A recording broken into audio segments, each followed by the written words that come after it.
30 থেকে 3 লাখ টাকা ক্ষতি হতে পারে যদি ডিসমেন্টেল করেন। আসলে এইখানে যে বিষয়টা ছিল সেই বিষয়টা নিয়ে কথা বলবো। আমার কন্টেন্টগুলো যদি দেখে থাকেন আপনারা জানেন যে 30 থেকে 3 লাখ টাকা ক্ষতি হতে পারে বা আপনার অযথা সমস্যা হতে পারে। কি কারণে হতে পারে সে বিষয় নিয়ে একটু ডিসকাস করব। এটা মেন রোড, এটা ডিসমেন্টেল করার কি প্রয়োজনীয়তা ছিল? পাশে কিচেন রুম, কিচেন রুমে ডিসমেন্টেল করার কেন প্রয়োজন? চলুন আজকে আমরা একজন এক্সপার্টের সাথে কথা বলে আসি। আসসালামু আলাইকুম, আমি ইন্টেরিয়র ডিজাইন কনসালটেন্ট হোসাইন বলছিলাম। সো আজকে আমরা একটা ফ্ল্যাট ইন্টেরিয়র ডিজাইন দেখাতে আসছি আপনাদেরকে। আমরা গতানুগতিক ফ্ল্যাট ইন্টেরিয়র ডিজাইনে যে কমন সমস্যাগুলো, সেই সমস্যাগুলোর একটা দৃষ্টান্ত হচ্ছে আমাদের এই প্রজেক্টটা।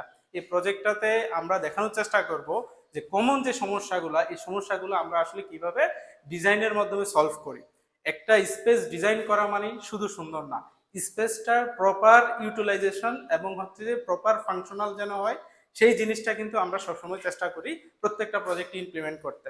সো আমরা এক এক করে প্রত্যেকটা প্রবলেম কিভাবে সলভ করলাম এবং এটা ডিজাইন থিওরিটা কিভাবে আমরা ডিসাইড করেছি সেই জিনিসটা আপনাদেরকে দেখাতে যাচ্ছি। চলেন।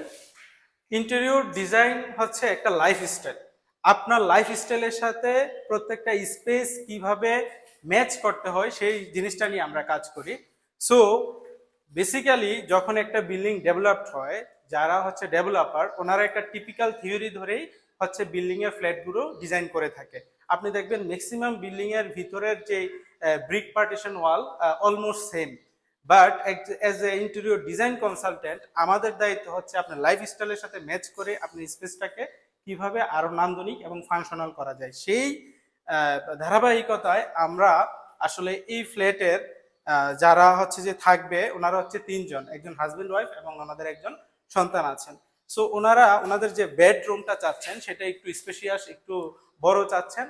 সেই সুবাদে আমাদের এখানে একটা ডোর ছিল, আমরা এই ডোরটাকে ব্লক করে দিয়েছি এবং আমাদের একটা সিঙ্গেল এন্ট্রি ডোর রেখেছি, যে সিঙ্গেল এন্ট্রি ডোর দিয়ে ভিতরে আমরা ঢুকে তারপরে আমাদের টোটাল ফ্ল্যাটটাকে রুমটাকে আমরা হচ্ছে ডিজাইন করেছি। সো কোথায় কি হচ্ছে যদি একটু আমি দেখানোর চেষ্টা করি। এইখানটাতে বেসিক্যালি আমাদের একটা ক্যাবিনেট আছে, ওয়াল ক্যাবিনেট, এবং ভিতরে নিশ একটা ডিজাইন আছে, এবং এই পাশটাতে বেসিক্যালি আমাদের হচ্ছে বেডটা আমরা অ্যারেঞ্জ করেছি এবং এখানে আমাদের হচ্ছে এসি উইথ প্যালমেট থাকবে এবং এই পাশটাতেও হচ্ছে আমাদের প্যালমেট কার্টেনিং করা থাকতেছে এবং এই পাশটাতে এসে বেসিক্যালি আমাদের একটা ক্যাবিনেট এবং সাথে হচ্ছে আমাদের একটা ড্রেসিং ইউনিট কম্বাইন করে একের সাথে ডিজাইন করা আছে। সো এটা হচ্ছে আমাদের কিচেন জোন। সো কিচেন জোনে আমরা কি করছি, বেসিক্যালি কিচেন জোনে আমাদের যারা ডেভেলপার থাকেন বা কনস্ট্রাকশন করেন ওনারা টিপিক্যাল কিছু জিনিস করেন যেটা ইন্টেরিয়রে এসে কিন্তু এটা আমরা মিস্টেক হিসাবে কাউন্ট করি। যেমন এখানে স্ল্যাব দেওয়া হয়েছে অ্যারাউন্ড 1 ফিটের এবং উপরে আরো একটা স্ল্যাব দেওয়া হয়েছে যেটা অলমোস্ট আসলে আমরা ইউজেবল না, ইউজ করতে পারবো না। সো এই জিনিসটা কিন্তু আমাদের ভাঙতে হয়েছে।